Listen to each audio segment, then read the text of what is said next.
Hi everyone, welcome to today's money management video. I hope that you come here with low expectations today. First of all, I'm here in my car filming this video because it's just quieter in here right now. I recently put out a no spend year video on a poverty income, and that video took off. Whoa, that video took off. I did not expect that. I specifically used the word poverty because it's something people can relate to. It's a word that gives a image in somebody's mind of what that looks like. And so that's why I used it. And I really want to talk more about it because, no joke, this afternoon I have talked to no less than 3 people. I'm pretty sure there's 4th, so I just wish I could remember where I was so I could find it. But 3 people today, just loosely on this topic of poverty. I talked to my friend in Washington, and we just had a brief conversation, but not long after that I talked to another friend in Virginia, and we had a deeper conversation, and then I talked to my friend in California, and we went into a deeper conversation. And it got me thinking, you know what, I really want to make a video about this. I know Prepper Princess, I think her name is. I've watched some of her videos. I don't watch a ton of them. I don't watch a ton of YouTube, and when I do, I try to do like my friends' videos and help them out in that way. But I know she did one on like what poverty looks like, so this is poverty, and she kind of goes into, we think this is poverty based on a number. And I know that there's probably some really good valid points, so I will try to find that video and link it down below. But to be honest, I have not watched that all the way through. Hashtag Mama5Kids. Okay. Alright. Well, let's just kind of cut to the chase. I wanted to talk about what poverty looks like, because that is such a funny word, and there's genuine poverty out there. I am not denying that. I'm also in my mind writing a Instagram post about this, so if you're not following me on Instagram, all the information is always in the description box below. And sometimes I have brilliant moments of knowing how I want to say something and can say it. It's not always the case, but anyway. So that would be like a condensed version of this. When we say that word, we can bring up in our minds something that we think about. We think of somebody struggling, maybe with food, clothing, shelter, struggling with the basics. Somebody too poor to live comfortably is typically what I think of when somebody says poverty. Honestly, when somebody says poverty, I think of third world countries. People that have bloated stomachs because they're starved. So when I think of poverty, that's what I'm thinking of. But I use the word poverty because other people have a different mindset. So maybe I should call it like American poverty. Anyway, but I want to talk about that today. I'm going to preface this with the way our government system works. It's kind of messed up. But to understand it, we're going to go back to 2008. In 2008, we had a new elected president. And this president, along with others in the office, I really want to stress that. So many people point to certain things and say, that's the president's fault, that's the president's fault, that's the president's fault. You can't do that. You have to look at people that is working with the president, and it's usually people behind the president that nobody ever talks about. The president doesn't have as much power as everybody thinks he does. So, this president, with others, passed a law basically saying that we had to have insurance, health insurance. And our thing was, we have these kids, we will pay for it. We don't want to be on government assistance. We want to do it ourselves. And the Affordable Care Act changed that. We couldn't afford not to be on government health care after that. So there is that. I want that as a preface and kind of our introduction into the government system. When we came out here to Indiana, we learned about housing that you could get government assistance with. And then we learned how a lot of these people are trapped into this. And I'll explain what I mean by that. There was a mom that basically turned her life around. She was into drugs. She turned her life around, had twins. Actually, it was during her pregnancy of twins that she turned her life around. I mean, there's a whole side thing, but basically she worked her butt off to get clean, get sober, serve her time, whatever it is that she was doing, and she wanted out of the housing system. What did that look like? That looked like for her learning how this housing system worked. She could go, not have a job, get on so much food stamps, all of these kinds of things, limited income, and afford living in these apartments, in these low income housing that is subsidized by the government. However, if she was to get a pay raise or get a better job, her housing doubled. Not only did it double, because she got a pay raise, she lost her food stamps. Not only for those two things, there's just basically she would not be able to get ahead. She would always be stuck in this if she were to remain in that. And there were so many other people in similar situations. They could not better their circumstances because if they do, they actually would end up in worse circumstances. So there was no incentive to do better for yourself because you would have struggled more. And with more work and more hours means you need more babysitting time, more cost with that. And there was just so much. There wasn't a break. And so all that to say, she managed to get into not a great part of town, but she got a trailer house. You know, the things that we all kind of go, oh my goodness. She got one.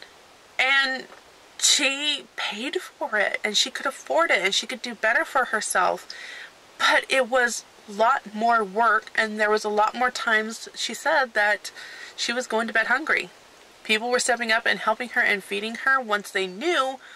But it made me realize just what poverty can look like. And where I'm going with today's video. I was talking to my one friend. You know who you are. You have your own channel. You can make your own video with this. We were talking about what poverty looks like because she was saying she makes more money than us and she threw out a number. And I was like, you make more money than us, but let's kind of break that down. It's like, okay, let's say you make 15 grand more than we do a year. First of all, that probably excludes you from government health care. So now you have at least $500 a month that you need to pay for health insurance. Because that was the lowest amount I could find when we were looking for insurance. We just didn't have it. That's how we ended up on government health care. Well, actually that, and when you tried to purchase something, they actually just kicked you to the government health care.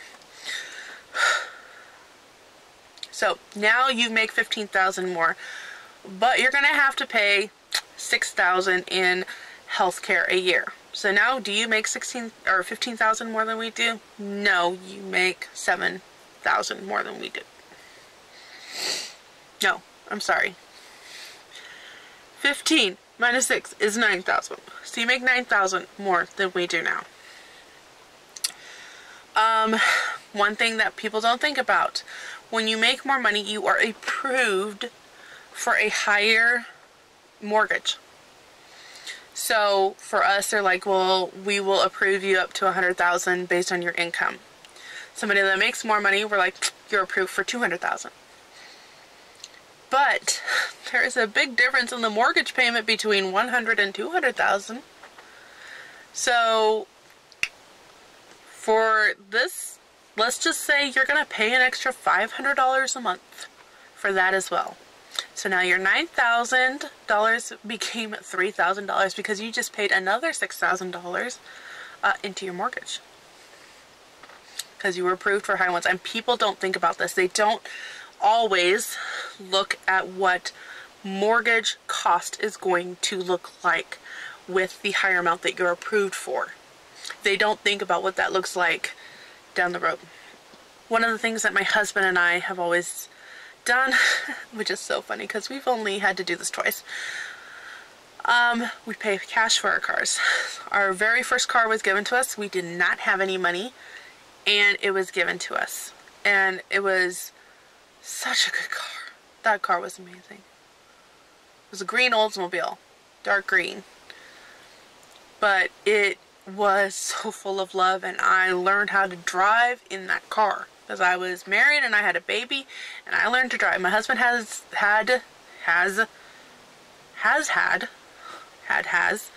a truck that he still has today, but it is a stick truck. Try learning to drive on that. Yes, I did it. No, I didn't like it, especially being pregnant. So I love that car. But with being pregnant with our third kid, we're like, we can't fit 3 car seats in this car. We bought our first van, and we paid cash for it. And it took a long time to get one that we could afford. And it looked used. It was used by a guy that did yard sales and had dogs. But we paid cash for it. Until somebody rear-ended and then pushed that into the trailer, which busted our car. So then we got the payout from that, and then buying this car that I'm in now, I think we paid an extra $2,000 than what we got for the other car. Okay? So we pay cash, but God, because there was no Honda Odyssey in my town. And my husband doesn't drive to go get cars. He stays local. That's his thing. He doesn't want to drive. He doesn't want to waste gas. He doesn't want to waste anything to go look for a car. That's his thing. So we could find some elsewhere. He's just not going to do it. If we didn't have this one, we could have been looking at a car payment. My husband's like, no, I don't want to do it. And that means that we have to take, I'm trying to think of what it was, but he was just adamant. He's like, no, we'll just wait for a Honda Odyssey. And we were a while without a car. I had wonderful siblings that stood up and helped us any way they could, but we were without a car for a while. 4 kids at that point. But not everybody's like that. So with all of the increase, what do we have, $3,000 left? Let's throw in a car payment. Because not only is a house, you think of, well, I need the car. I need a reliable car. I totally understand. So they get a car. And now that has brought in monthly payments. Here's another thing. Because we make less money, our tax return tends to be higher, I think, than most. From what I can subtly, what's that word? From what I can gather, we get more tax return than most people. And that is including all of the side hustles I have, because you're taxed a little bit more on that, I think, than average, because it's not automatically taken out. But even with all of that, I think, from what I can gather, we still end up with more in our tax return, which again goes into savings, and it's used throughout the year for necessities. So we had the money for the car. We had the money for this and that and all the other stuff.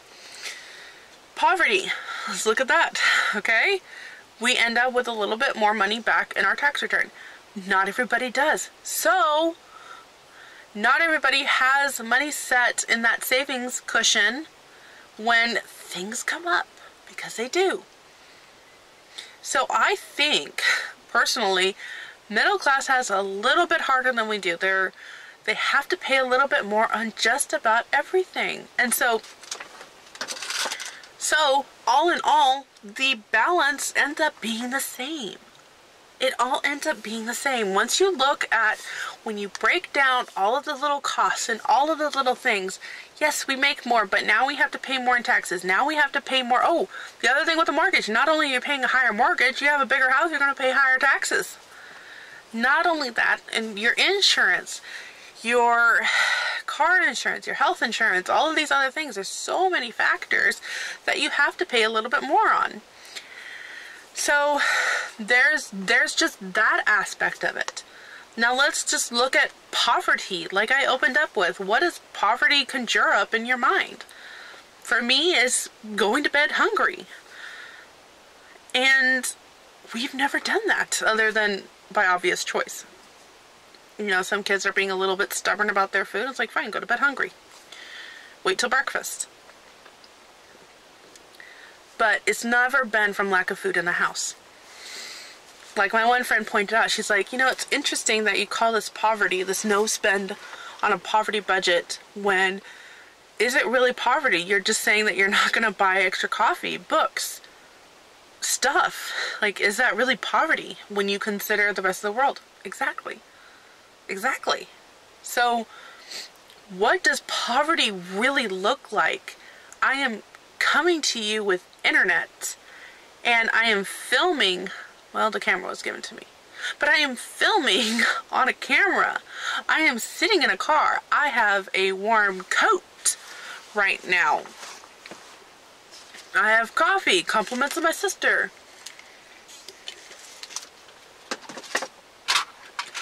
My kids are inside watching a Phineas and Ferb, I think, which means we have internet. There's kids here in our town that were really struggling with the pandemic because they didn't have internet at home. And it wasn't just the Amish. They didn't have internet at home. So they had to go figure out how to go down to the library, which was also closed because of the shutdowns and all of that. So kids weren't able to go to the library. They didn't have internet. They couldn't go to the library. So what are we talking about when we talk about poverty? Is life a little bit harder? Yeah. I mean, it'd be nice not to have to stress when I go to the grocery store and things are just a little bit higher, thinking, oh, does this mean that we're going to go over our budget at the end of the month? There's so many things.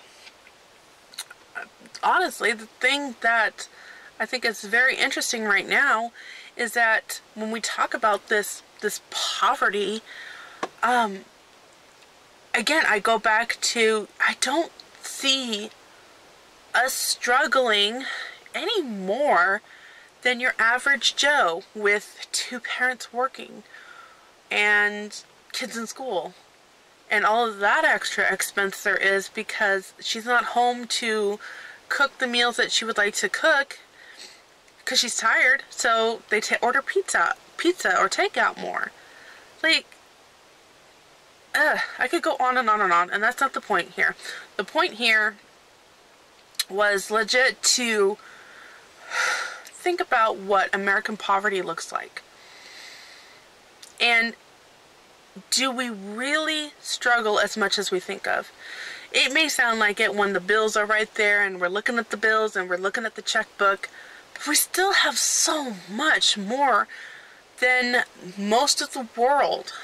Most of the world. Like, America is so tiny compared to the world and what that looks like. So, I don't know. We have it good. We really do have it good. I have no complaints. And when I do, I need to put my big girl boots on and just suck it up. You know? So, that's going to be today's video. Just a little America poverty perspective here. What really is poverty? Stick around if you want to see more. I have a lot I could say on this subject. But I'm trying to tame myself. I'm trying to be cool. playing it cool. I'm annoying myself right now, so I'm going to end it here. Thank you so much for watching. I'll catch you next time. Bye. Dear UPS driver, I'm not crazy. I'm just a mom that needs a break. 5-minute break in a car.